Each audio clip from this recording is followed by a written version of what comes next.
From all the way back when we first got the distress call from Eden Prime, the Reapers have been both a mysterious and terrifying force in the Mass Effect universe, destroying every civilization in the galaxy every 50,000 years and then disappearing back into dark space, waiting to repeat the process over and over. But now we're in Andromeda, and the biggest threat is not the Archon, mostly because I always pick the snarky and smug comments when they present themselves, but a mysterious cloud called the Scourge. Now, I have a theory that the Reapers and the Scourge are connected, but it delves heavily into spoiler territory. So if you've not yet finished Mass Effect Andromeda, this is your opportunity to click off this video. In the game, it's shown early on that the Scourge can trap larger ships, when the human arc gets stuck in it over Habitat 7. And then later on, Kett fighters fly into it chasing the Tempest, showing that it will destroy smaller vessels. And of course, whatever you do, don't accidentally walk into the Scourge clouds while scanning for dead bodies on Eos. So how does this tie into the Reapers? Well, through dialogue, Suvi says that the Geth repurposed a mass relay into an FTL telescope to look at Andromeda. Only that doesn't really suit the Geth. The Geth aren't explorers, nor are they conquerors, they're machines, so why would they care or be interested in Andromeda? What if it wasn't Andromeda they were looking at? What if it was the Reapers? You see, I always found it strange that the Reapers were a Milky Way only occurrence.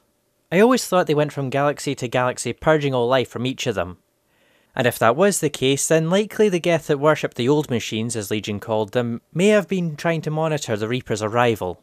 And then either the Alliance got what they found, like Suvi said, or maybe the Geth allied to Legion gave them what they found.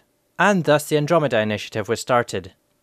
So who knows, maybe we'll see a Geth arc at some point. But how does that connect the Reapers to the Scourge?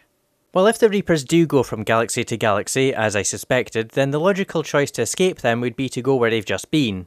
That way you'd have 50,000 years before they come back round again. Well, maybe a bit less, given the time it took for the Reapers to get from Andromeda to the Milky Way, and for the Arcs to get from the Milky Way to Andromeda. And with that, we get back to the beginning of Andromeda, where the human arc Hyperion hit the Scourge, causing massive damage, and then got trapped in it. And Liam says quite late on in the game that it's like a minefield. A minefield that smaller ships like the Tempest and Angaran shuttles can get through with minimal problems in comparison.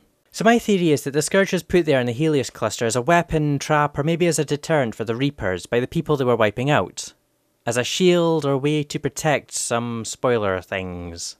But that's all just a theory, so what's yours? Do you think the Scourge was put there to stop the Reapers, stop something else, or something even more different entirely?